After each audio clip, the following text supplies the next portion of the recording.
Béni soit Dieu.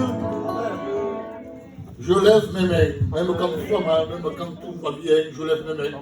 Et quand on lève nos mains, en réalité, c'est signe de victoire. Amen. Mais parfois, il y a des défaites.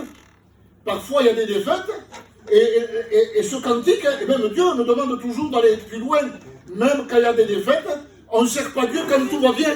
Et quand on s'est engagé dans les eaux du baptême, on a posé la question. On pose cette question. Est-ce que tu es prêt à le suivre dans les bons et dans les mauvais? Et la personne qui est assise dans l'eau, là, il dit oui, je suis. Alors, dans les mauvais, on lève nos mains. Démontrons au diable qu'on possède la victoire. C'est signe de victoire. Ça suffit maintenant. Ça suffit. Je ne sais pas, je n'ai pas dit aux frères de ce cantique. Hein, et ce n'est pas le thème de mon message. Ça suffit aujourd'hui de baisser les mains avec la tête baissée. Le diable s'aperçoit. Et le diable, il l'a vu. Dieu le voit, mais le diable aussi, il l'a vu. Alors démontrons au diable ce qui veut nous faire croire en disant tu ne sortiras pas. Tu n'arriveras pas. C'est fini pour toi. Il n'y a rien, il n'y a plus personne qui te fait cas, il n'y a personne qui t'aime. Tu vois bien dans l'église, personne ne te fait cas. Alors démontrons au diable, j'ai la victoire quand même. Même que les gens ne m'aiment pas, je sais que Dieu m'aime. C'est le principal. Vous savez, je vais vous dire une chose, c'est bien d'être apprécié de Dieu, hein, quand Dieu est, mais aussi être apprécié des hommes, c'est bien aussi. Que les gens vous fassent cas, c'est bien, on est un peu comme ça, ouais. Hein, on aime que les gens nous fassent cas. Mais le principal, c'est que Dieu me fasse cas. C'est la base. Alors, suffit aujourd'hui, levons nos mains, démontrons au diable ce que nous possédons un Dieu de victoire. Sur la croix, Jésus, il a posé les mains comme ça. Pourtant, il est mort sur la croix, mais il a montré, c'est la victoire. En disant, je meurs, mais je te montre ma victoire. Même que je meure, je suis vainqueur. La preuve, il est ressuscité au 3e jour. Et béni soit Dieu. Alors démontrons au diable, ça suffit aujourd'hui. Et ne démontrons pas en réalité ce que la tristesse qu'il y a dans notre cœur. Je sais qu'il y a des gens aujourd'hui, par rapport à certaines situations, qui ont des problèmes, des difficultés. On le sait ça. Et moi aussi, je le sais. Et moi aussi, j'en passe par là. Tous les serviteurs en passent par là. Vous ne le verrez jamais dans l'église, ça. On ne vous le démontrera jamais. Je me témoigne, je passe aujourd'hui par un problème. Je disais à Nénène, j'ai perdu plus de 10 kilos. Je ne sais pas ce que j'ai. J'ai fait des prises de sang. J'ai perdu 10 kilos, mais sans faire de régime, sans me priver de rien du tout. J'ai fait ma prise de sang, tout va bien, monsieur. Le cholestérol, le diabète, tout va bien. Je me dis, Seigneur, mais qu'est-ce qui se passe? Je me fais des soucis. J'ai des examens encore à faire. Et je dis, c'est pas grave, hein. Mais je fais des examens, je me soigne. Mais je ne vous le démontre pas. Je vous l'ai démontré. J'aimerais écouter, et ce soir, peut-être je n'ai pas prêché, j'irai rester chez moi. Fatigué aussi. Mais béni soit Dieu. Je veux démontrer au diable qu'à moi, il y a la victoire. Béni soit Dieu. Vous savez, ce soir, je me suis préparé comme te serviteur cet après-midi. Et j'avais dit à Foni, je dis, Foni, parce qu'il m'a dit, Mario, quel jour tu veux faire? Tu veux faire mardi? Je dis, non, Foni, mardi, non. Et j'ai dit, donne-moi un dimanche. Donne-moi un dimanche. Et quand je suis parti chez moi, j'étais rappelé. Je dis, je ne choisis pas mes réunions. Je ne suis pas, c'est pas moi qui décide le thème de la réunion. Il faut que je prêche un dimanche. Non, c'est pas ça. J'étais repris dans mon cœur. J'ai peut-être c'est Foni a dit ça. C'est parce que Dieu lui a parlé dans son cœur. C'est lui qui m'a proposé mardi. Alors j'étais venu chez lui à la réunion. Je dis, Foni, t'as pas mis quelqu'un mardi? Il me dit non, mais je fais mardi. Alors béni soit Dieu. Et cet après-midi, j'étais avec un message. Je l'ai fini, pas de problème. Mais quand je suis venu là, le message, je ne le sens plus. C'est compliqué. Je ne le sens plus. Et je ne veux pas faire obstacle au Saint-Esprit. En disant non, je me suis préparé toute l'après-midi et c'est ça que je vais annoncer. Tu m'as mis dans mon cœur, c'est-à-dire ça. Alors je vais le prêcher. Ce soir, je voulais vous parler de Thomas. Celui qui doute. Vous savez, je voulais vous parler de ça. Mon message est fait. Mais le Saint-Esprit me dit non, c'est pas ça. C'est pas ça. Et je vais vous prêcher d'un thème ce soir, que je l'ai prêché déjà. Je l'ai prêché chez Tuerto, à la réunion là-bas, je l'ai prêché. Mais Dieu me met ce message à cœur. Alors qu'est-ce qu'on fait? Amen. Qu'est-ce qu'on fait? Mais je l'ai prêché. Ça suffit, Mario. Tu l'as prêché une fois, tu ne vas pas le prêcher tout au long de ton ministère. Mais si Dieu me demande de le dire ça, c'est parce qu'il y a quelqu'un qui est concerné ce soir. Amen. Alors on va dire ce que Dieu dit. À un moment donné, Moïse monte la montagne, à la montagne de Sinaï. Et là, Dieu lui parle, il dit, descends Moïse, va vers le peuple. Comment? Va vers le peuple et dis-leur, ainsi parle l'Éternel. Et Moïse descend de la montagne, il dit ce que Dieu avait dit. Et dit, Dieu me dit de vous dire, ainsi parle l'Éternel. Il n'a pas, et pourtant c'était Moïse, il n'a pas voulu empêcher le Saint-Esprit d'agir. Alors s'il y avait quelqu'un ce soir, même qu'il a entendu ce message, ce n'est pas un problème. L'apôtre Paul dit, je ne me cesserai jamais de vous répéter les mêmes choses. Jusqu'à temps que vous les mettez en pratique, parce que c'est bien beau de dire Amen, Amen, tout ça dans la tête. Amen, Amen. Mais ce que Dieu veut, c'est pas un signe de tête, c'est qu'il y a une décision de cœur. Et dire ce que j'ai écouté, il faut que je le mette en pratique maintenant. Ça me concerne, je le mets en pratique. Et ce message, ce n'est pas un message pour le voisin. C'est pour une folie, le message. Non, c'est pour moi. Et on va le lire ensemble. Amen. Vous savez, c'est un livre que je ne vais jamais, je le prêche jamais, parce que c'est un livre qui est compliqué, et moi je ne suis pas à la hauteur de rentrer là-dedans et de donner des points précis. Hein. Je suis jeune dans le ministère. C'est le livre de l'Apocalypse. Les gens aujourd'hui, certaines personnes, même des chrétiens, ce n'est pas des pasteurs, hein, c'est des chrétiens. Ils veulent savoir ce que ça veut dire l'Apocalypse, alors ils rentrent dedans, ils veulent savoir ce qui va se passer, ce qui va se dire, ce qui va se faire. Alors les gens, ils sont là, ils veulent le savoir. Mais en réalité, ce qui nous attend dans le livre de l'Apocalypse, nous, l'Église, on n'est pas concernés. Le diable, le faux prophète, l'antichrist, les démons, le dragon, le chiffre 666, on ne sera pas là, nous. Pourquoi se compliquer à vous savoir ce qui va se passer dans un endroit où on n'y va jamais? Jamais on ira. Nous, c'est le ciel qui nous intéresse. Moi, je veux savoir ce qui se passe dans le ciel. Qu'est-ce qui m'attend? Qu'est-ce qui m'attend dans le ciel? Alors les gens se compliquent aujourd'hui de vouloir comprendre l'Apocalypse. C'est pour ça que c'est un livre, je le lis, il fait partie de la parole de Dieu, pas de problème ça. Mais je ne me casse pas la tête à savoir qu'est-ce qui va se passer, qu'est-ce qu'il va dire le diable, qu'est-ce qu'il va faire, comment il va agir. On ne sera pas là.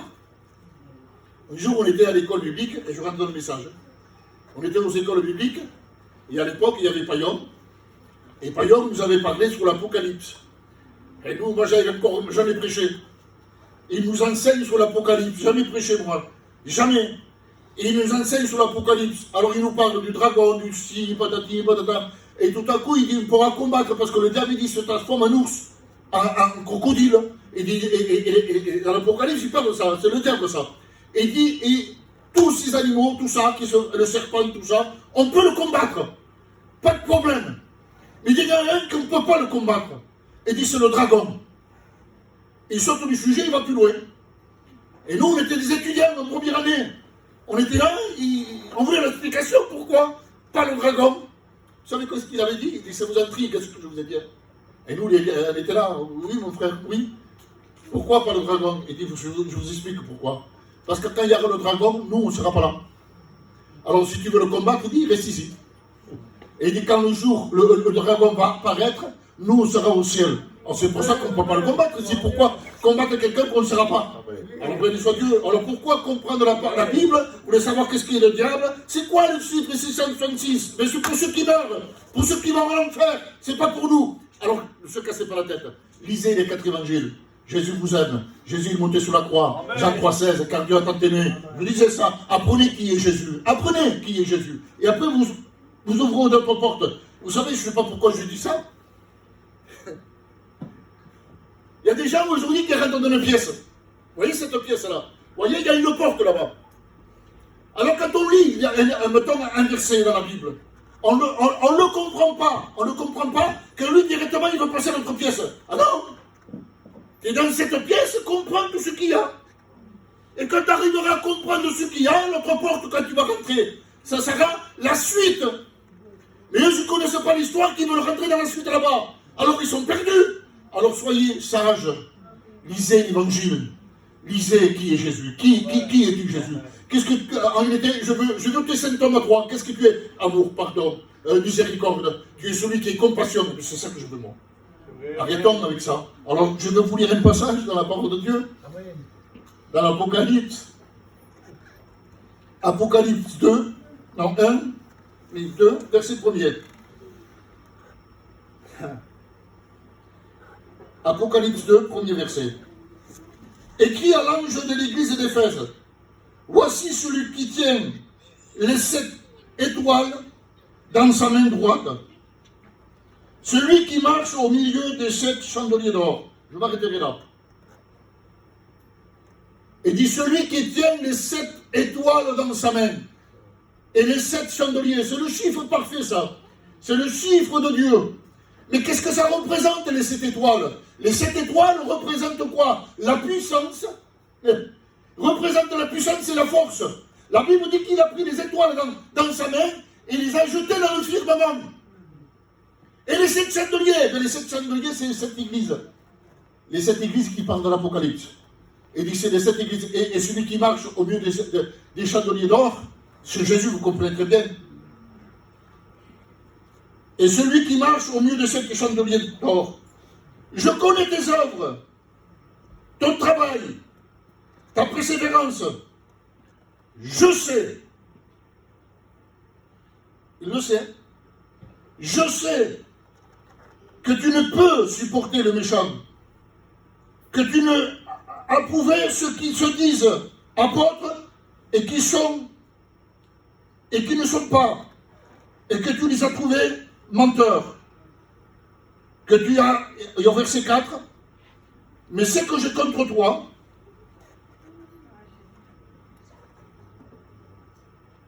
c'est que tu as abandonné ton premier amour. Souviens-toi donc d'où tu es tombé. Repens-toi et pratique tes premières œuvres. Sinon, je viendrai à toi et je ôterai le chandelier de sa place, à moins que tu te repentes.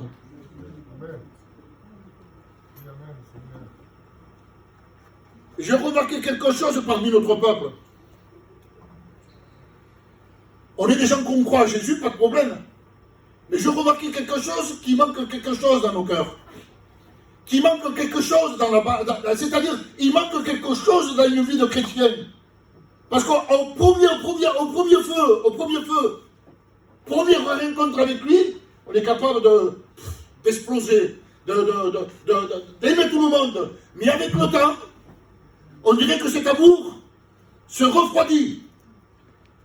Et on dirait qu'on est en train d'abandonner ce que Dieu nous a donné. Et je remarquais quelque chose, c'est que parmi notre peuple, il manque la base.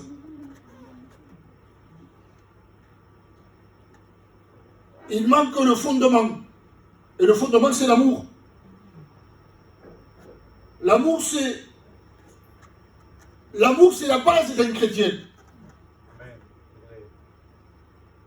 Si un chrétien n'a pas d'amour, c'est qu'il n'a rien reçu. On l'a jeté dans l'eau et puis c'est tout, ça s'arrête là. Mais je vous parle d'un véritable chrétien, on n'a pas besoin de le jeter dans l'eau, lui. Mais lui, il vit l'amour. Parce qu'il a rencontré la véritable personne qui est Jésus-Christ. Et ça, c'est des stabilités. C'est ça qui nous rend stables. C'est ça qui nous rend, qui met l'équilibre dans une vie de chrétien. L'amour met une stabilité. L'amour met l'équilibre d'un chrétien. Peut-être je me répète, mais c'est important que je me répète. C'est la stabilité. Je veux de Jésus, sans amour. T'es déséquilibré, mon frère, ma soeur. C'est impossible que tu te dises chrétien et que tu n'as pas d'amour. C'est impossible, ça. C'est impossible. Parce que Dieu est amour. Comprenez très bien. Un jour, je disais, Dieu est notre Père, folie. La Bible dit celui qui a reçu Jésus-Christ, et il a donné le pouvoir de devenir enfant de Dieu. Enfant, c'est qu'il y a un Père. Si nous sommes enfants, c'est qu'au départ, il y a un Père. Et il est venu la possibilité de devenir enfant de Dieu. Alors si nous sommes les enfants de Dieu, c'est lui et Dieu. Qu'est-ce qu'on dit dans le monde? Tel père, tel fils. Bien sûr, non? Alors si le père est amour, on doit être amour. Si le Père pardonne, le Fils, il faut qu'il pardonne. Amen. Si Dieu a de la charité c'est l'amour. Il faut que le Fils soit charitable aussi. Vous avez vu remarquer quand il y a une enfant, pourtant je ne connais pas, il y a des enfants que je ne connais pas, moi, ils sont de la Réunion, et dans la façon qu'ils font, dans la manière qu'ils nous regardent, dans la façon de ses gestes, je ne le connais pas le petit. Ça, j'ai dit, c'est le fils d'un tel. C'est le fils d'un tel. Il y a une chrétienne, il faut qu'on dise, oh, ça c'est un chrétien. Ça, c'est une chrétienne. Mais qu'est-ce que tu as fait? Tu n'as rien dit, tu n'as fait rien fait. Tu ne t'as même pas fiché. Mais dans la façon que tu marches, dans la façon que tu t'exprimes, dans la façon que tu dis bonjour. Amen. Les gens, ils font une distinction. Ils savent. Tu dégages quelque chose, et béni soit Dieu. Et dis ce que j'ai contre toi, et voilà. Et béni soit Dieu. C'est la base qu'un chrétien doit avoir, de l'amour. Et dit, écrit à l'ange de l'église d'Éphèse. C'est la première église que Dieu s'adresse. Comme je dis tout à l'heure, il y a 7 églises. Je ne veux pas vous prêcher sur les 7 églises, on irait pour des mois. Il y a 7 églises. Et ce qui m'a choqué, et ce qui m'a fait du bien, et dit, je connais. Je suis dans mon église, béni soit Dieu. Je dis ce que Dieu me demande de dire. Je connais tes œuvres. Parce qu'il y a parfois qu'il y a des gens qui font des mauvaises œuvres. Et ils croient que c'est la volonté de Dieu. Tu te trompes. Ce n'est pas sa volonté ce que tu fais. Ce n'est pas sa volonté ce que tu penses.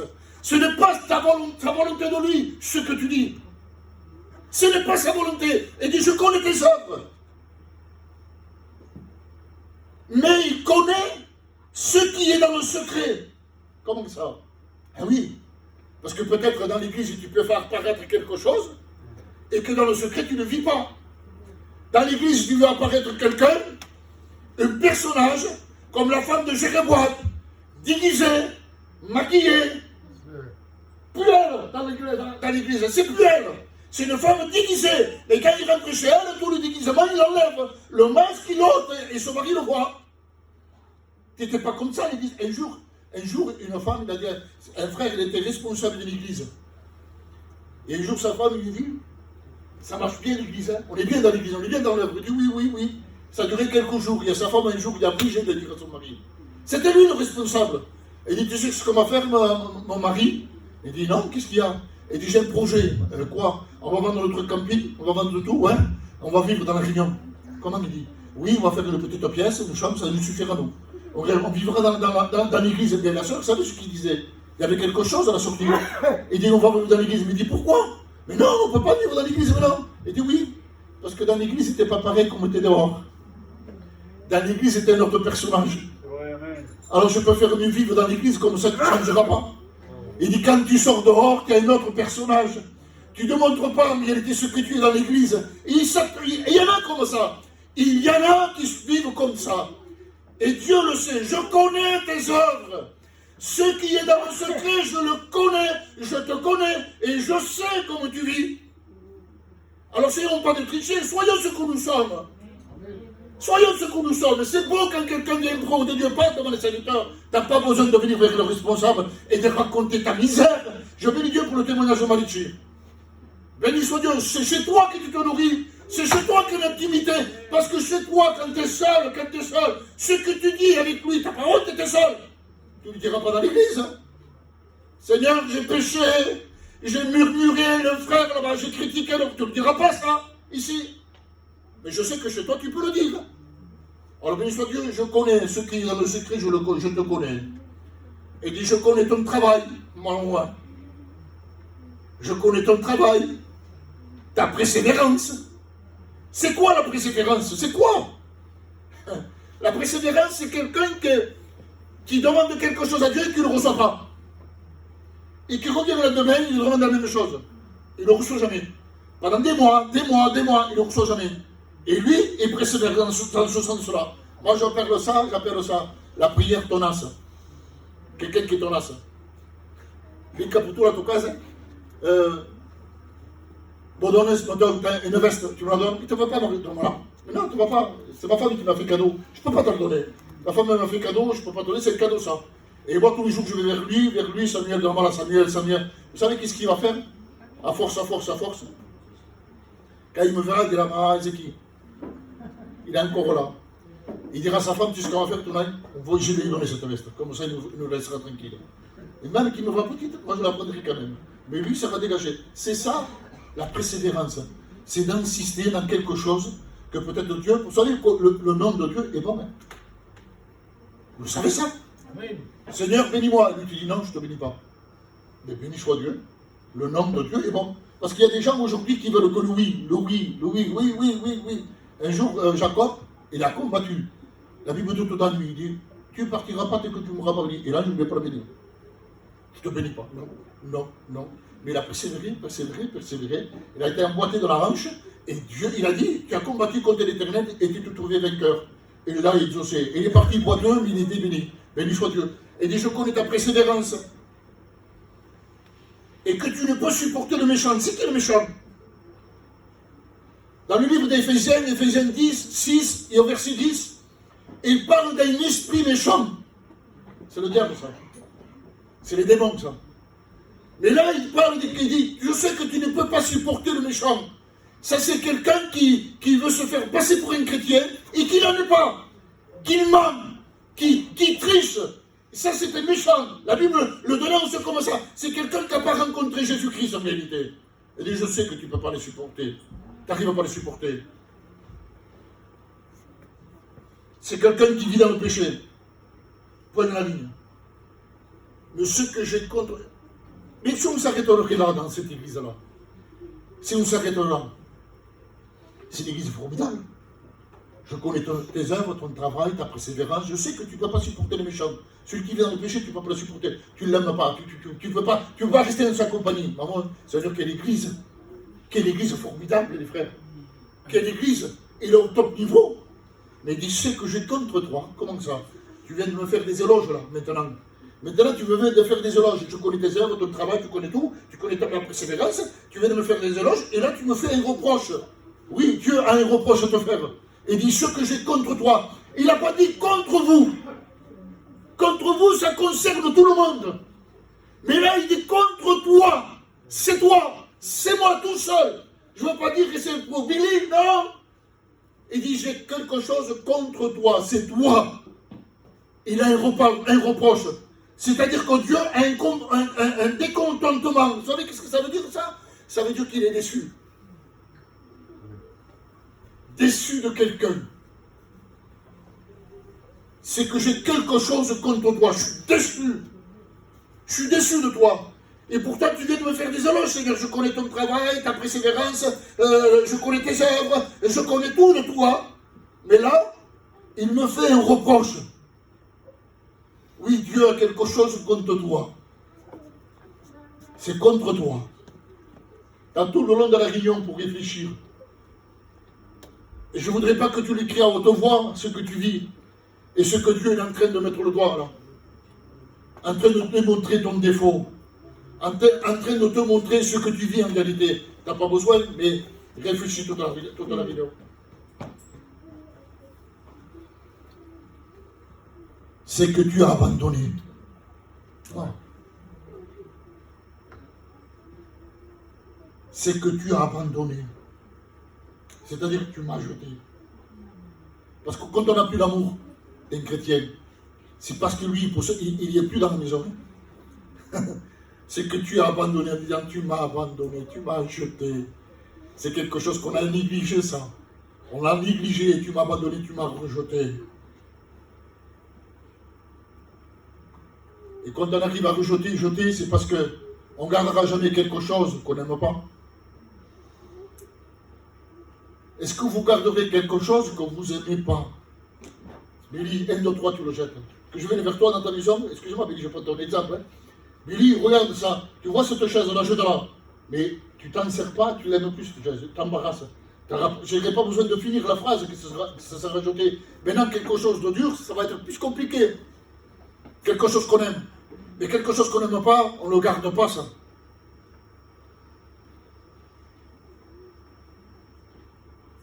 Et quand on n'aime pas, on est capable du pire. Je ne sais pas comment dire ça maintenant. Ce Jonathan. Parce que chez nous, on ne le dit pas ça. Jamais on le dit. Même qu'on meurt. Même qu'on meurt après elle. On ne le dira jamais. Ça ne sortira jamais de notre bouche, ça. Avec ma femme, hein, excusez-moi, mais j'ai pas d'autre mot. Faillez pas y voir. Allez. Avec ma femme, ça fait 30 ans qu'on est mariés.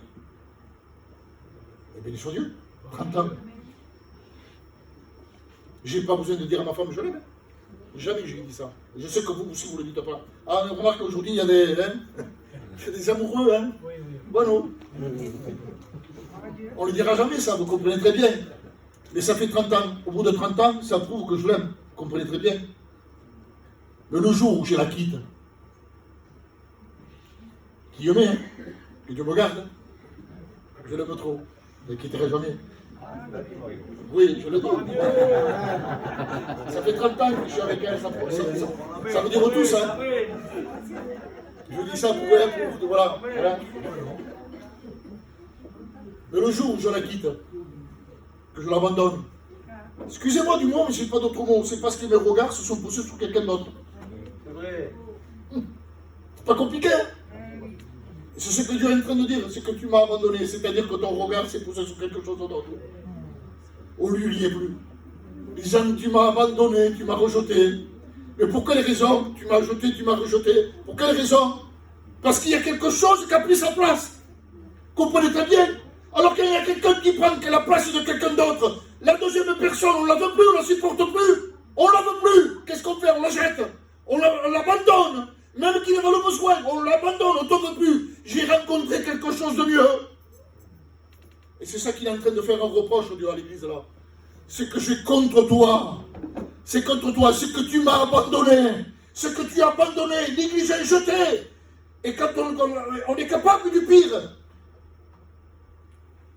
Il dit, c'est que tu as abandonné ton premier amour.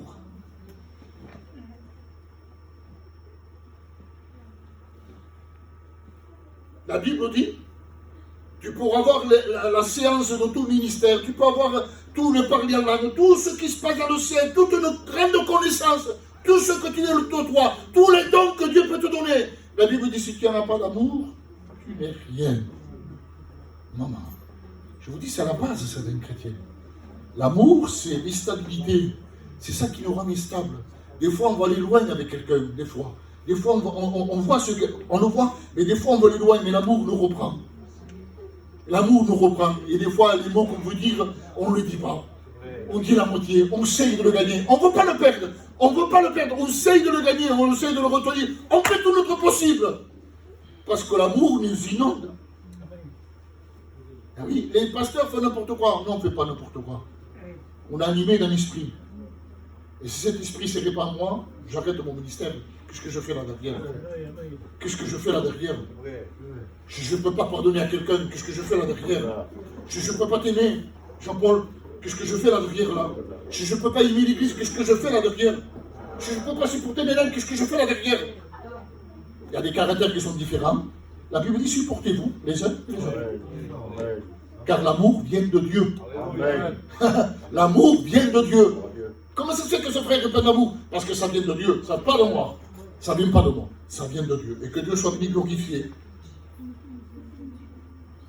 Et au verset 5, parce que tu as abandonné ton premier amour, mais au verset 5, il dit, souviens-toi. Comment ça? Tu t'en souviens pas d'où tu es tombé? Il y a un texte dans la parole de Dieu qui dit, toi qui courais si bien, qui t'a arrêté? En disant, qui t'a freiné? Qui t'a empêché d'aller plus loin avec moi? Qui t'a freiné? Qui? Il veut savoir. Et il a dit, souviens-toi, en disant, tu t'en souviens plus d'où tu es tombé? Tu t'en souviens pas? Souviens-toi d'où tu es tombé.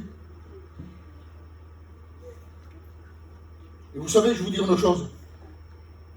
On peut être découragé, fatigué, pas de problème ça. Ça, c'est la vie d'un chrétien. Ça fait partie du quotidien d'un chrétien.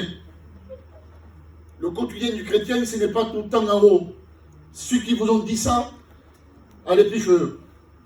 Le quotidien du chrétien, du serviteur, de l'homme de Dieu, c'est une marche. On tombe, on se relève, on tombe, on se relève, on tombe, on se relève. Pas dans le péché, je ne parle pas du péché. Hein. Je ne parle pas du péché, parce que le péché, tu as besoin de demander pardon à Dieu. Eh bien, il faut que tu parles au serviteur. Mon frère, je fais ça, ça, ça. Qu'est-ce qu'il faut que je fasse? On te dira ce qu'il faut faire. Mais être fatigué, découragé, ça fait partie du quotidien de Dieu. Souviens-toi d'où tu es tombé. Tu ne le sais pas? Qu'est-ce qui t'a ralenti? Tu ne sais pas qu'est-ce qui t'a fait ralentir? C'est quoi? Un homme? Une femme? Ça ne sera jamais Dieu, hein? Soit c'est un homme, soit c'est une femme qui t'a fait ralentir dans ta vie chrétienne. Dieu encourage tout le monde. Dieu pousse en avant. Il dit lendemain, il dit je ne me souviens pas, je ne me rappelle plus. C'est le présent qui compte avec lui. Et hier tu as été béni, ça ne compte plus. Il dit il faut que tu me recherches encore. Prie-moi, il faut que tu sois béni tous les jours pratiquement. Aujourd'hui ça devient compliqué. Ça devient compliqué, mais force-toi. Rentre dans ta chambre, essaye. Et bien, on revient encore sur Malichi. Mais Dieu, il a fait le bon choix de prier chez elle. Que c'est beau quand quelqu'un prie chez elle ou chez lui. Vous savez, de toute façon, on amènera ce qu'on vit dans notre maison. Si dans nos maisons, on a une vie de consécration, une vie de prière, et bien dans l'église, vous apporterez ce qu'on vivait dehors.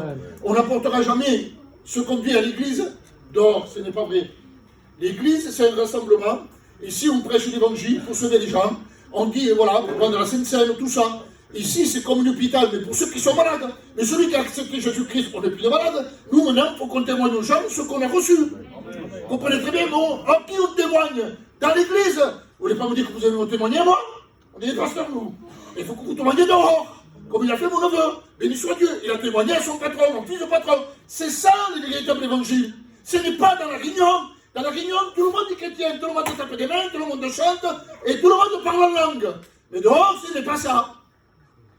Alors, ce que vous vivez à l'extérieur, et je comprends les mots de David. Quel homme, on va dire? Je n'ai pas d'autres mots. Quel homme, David? L'homme selon le cœur de Dieu. Vous savez qu'est-ce qu'il dit, lui? Il est dehors quand il parle, lui. Il n'est pas dans le temple, il n'est pas dans la réunion, il n'a pas eu de prière, il n'a pas eu de message, il n'a eu rien du tout. Il est dehors, il dit, je suis dans la joie. Mais pourquoi David est dans la joie? Il dit, quand on me dit, allons à la maison de l'Éternel. Il n'avait pas rentré, lui. Il n'avait pas rentré qu'il était dans la joie. Il était béni. Mais pourquoi? Parce que dehors, il vivait. Il vivait le véritable évangile. Il avait le contact avec Dieu dehors. Et il dit, j'ai de la joie. Et quand il rentre, sûr et certain, il devait apporter un parfum de joie dans le temple là. Sûr et certain que les gens devaient le regarder. Mais qu'est-ce que t'as, David? Qu'est-ce que t'as? Ben, je rien, je possède Dieu avec moi. J'ai de la joie. Même que tu ne me fasses pas prêcher, même que tu ne me fasses pas prêcher. Et même que tu ne témoignes pas, même que je ne témoigne pas. Même que tu ne chantes pas, même que tu ne chantes pas. Même que je ne rentre pas grâce, même que tu ne rentres pas grâce. Même que tu ne fais pas passer par cette scène. Même pour ça. Moi, je suis dans la joie. Parce que moi, je suis nourri chez moi. Chez moi, j'ai du manger, j'ai du pain en abondance chez moi. C'est la vie consacrée, la vie, c'est-à-dire la vie cachée avec Dieu, que personne ne te voit. Et je comprends le texte, la vérité. Je comprends. Je comprends le texte aujourd'hui. Il dit, rentre dans ta chambre. Que personne ne te voit. On a tendance d'ouvrir la fenêtre ou la porte et d'y ferme-toi. Ferme-toi à clé. Je vais aller plus loin. Hein. Je rajoute un peu. Couvre-toi. Mets-toi genoux. La tête, ta face contre le plafond, là, par terre. Et prie ton Dieu. Mais qu'est-ce que tu vas dire? Ça regarde personne sans trop mourir. C'est là que Dieu récompense. Béni soit Dieu. Et il dit, souviens-toi donc d'où tu es tombé.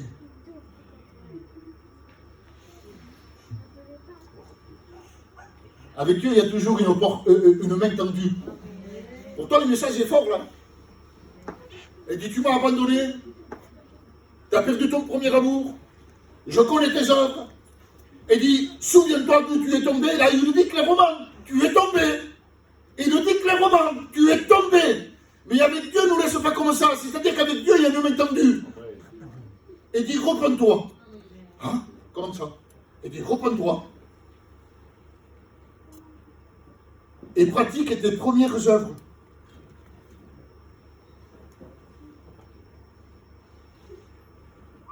repens-toi, ça veut dire quoi repentir? Repentir, c'est de prendre un chemin, une direction et de faire demi-tour. C'est ça, se repentir. Et de ne pas pratiquer ce que tu pratiquais. Et d'y pratiquer tes premières œuvres. C'est que tu avais, ça que tu as reçu au commencement. Qu'est-ce que tu as reçu au commencement? Quand tu as reçu Dieu, quand Dieu s'est révélé à toi, quand Jésus est rentré dans ton cœur, il y avait ce feu, et il dit pratique tes premières œuvres.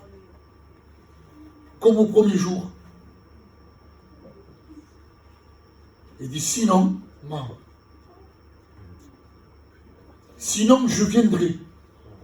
Oh, il n'a pas dit j'enverrai un serviteur. Je t'enverrai un ange. Je t'enverrai quelqu'un pour te parler. Si tu ne comprends pas là, je vais t'envoyer quelqu'un. Il dit je viendrai. En personne, il vient. Seigneur, il vient en personne. Et je viendrai à toi. Encore à toi. Le message s'adresse à quelqu'un ce soir. Peut-être à plusieurs. Mais ce soir, le message s'adresse à quelqu'un. Et dit, je viendrai vers toi et je ôterai, ma Seigneur, qui n'est beau. Je ôterai ton chandelier de sa place. Seigneur, qu'est-ce que tu veux monter, Seigneur? Il dit, ton chandelier. C'est quoi le chandelier? Ça représente quoi, le chandelier? Un jour, j'ai eu le privilège d'aller en Israël. Et la deuxième fois qu'on a été en Israël, j'étais 2 fois, mais la deuxième fois qu'on a été en Égypte, visiter le tabernacle où Dieu avait dit à Moïse, tu le feras de telle dimension, identique à la Bible. On avait la Bible là, et on avait le tabernacle devant nous, à l'identique, aux dimensions, les pots, tout ce qu'il y avait sur la Bible, on le voyait devant nous. Il était là.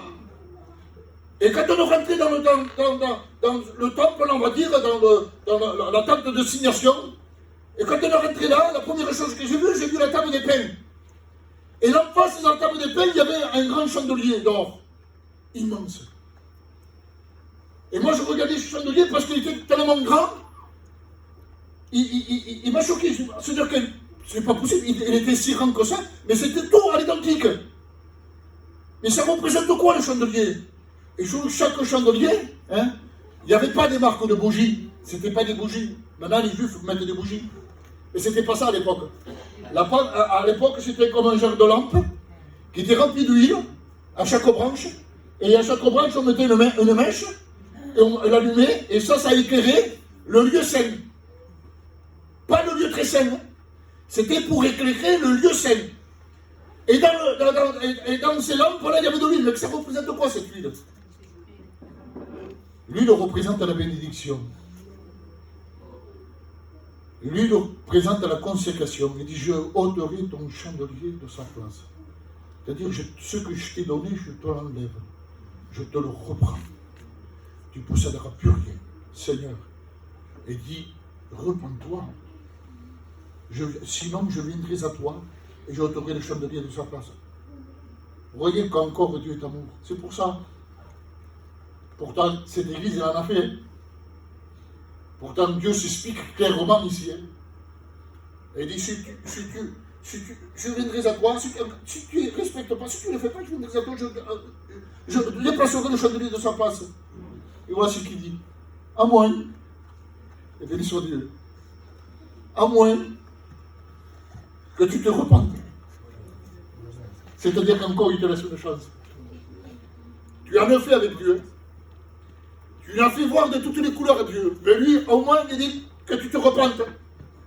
Encore là, tu as la possibilité de rétablir ton chandelier, de rétablir la communion avec Dieu, de rétablir l'amour avec Dieu, de rétablir, de récupérer tout ce que le diable t'a repris. Ah oui, quand tu le perds, c'est le diable qui récupère.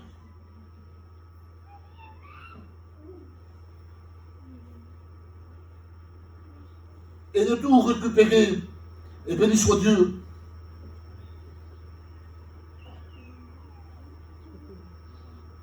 Sinon, je viendrai à toi.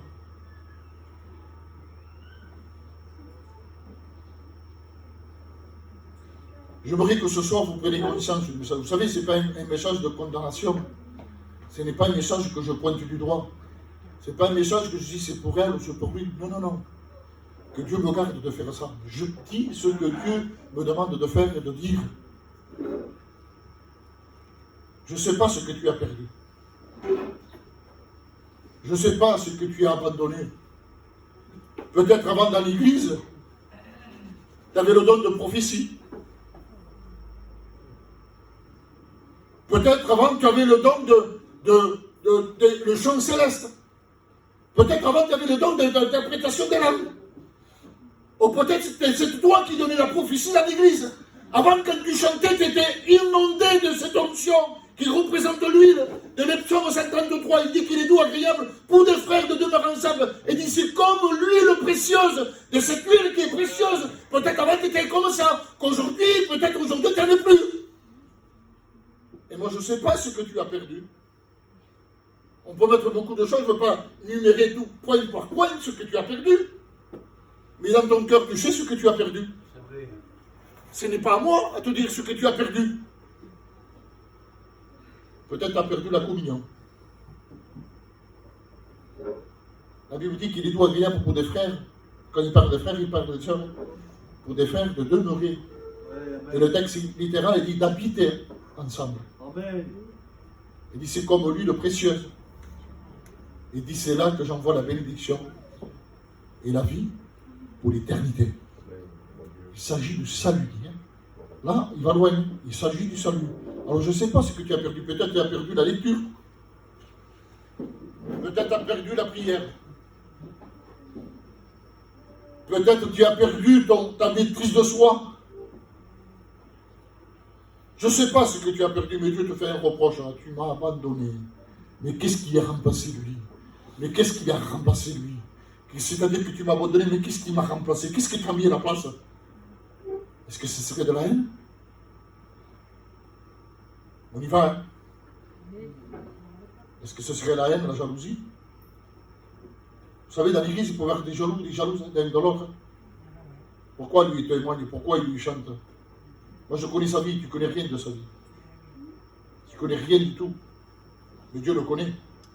Vous savez, quand on appelle quelqu'un, c'est parce que... Vous savez, je vais vous dire une chose. Ne fais pas n'importe quoi. Les gens me disent, t'as un caractère un peu dur, Mario. C'est vrai. C'est vrai. Avant que j'avais mon caractère. Dans le monde, j'avais mon caractère. Je suis un rey. J'avais mon caractère dans le monde. Mais aujourd'hui, mon caractère, je le mets au service de Dieu. Amen. Ce qu'avant, je n'acceptais pas. Dans les choses de Dieu, je ne l'accepterai pas. On ne fait pas témoigner n'importe qui. On ne fait pas chanter n'importe qui. S'il passe inaperçu comme la femme de Jérémie qui est déguisée, ils peuvent me tromper, pas de problème. Pas de problème. Mais si je le sais, je ne laisse pas passer. Moi, comme mes frères, c'est pareil. Hein.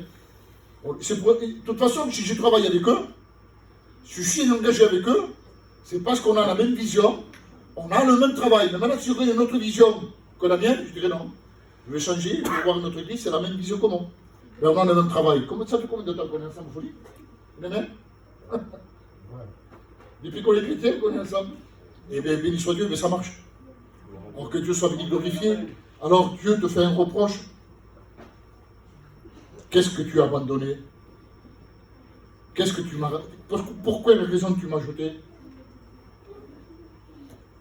J'ai contre toi. Je n'aimerais pas que ce soir les gens crient au secours, disant Seigneur, j'ai ça, pas besoin. Pas besoin. Pas besoin que les gens chassent ce que tu vis maintenant.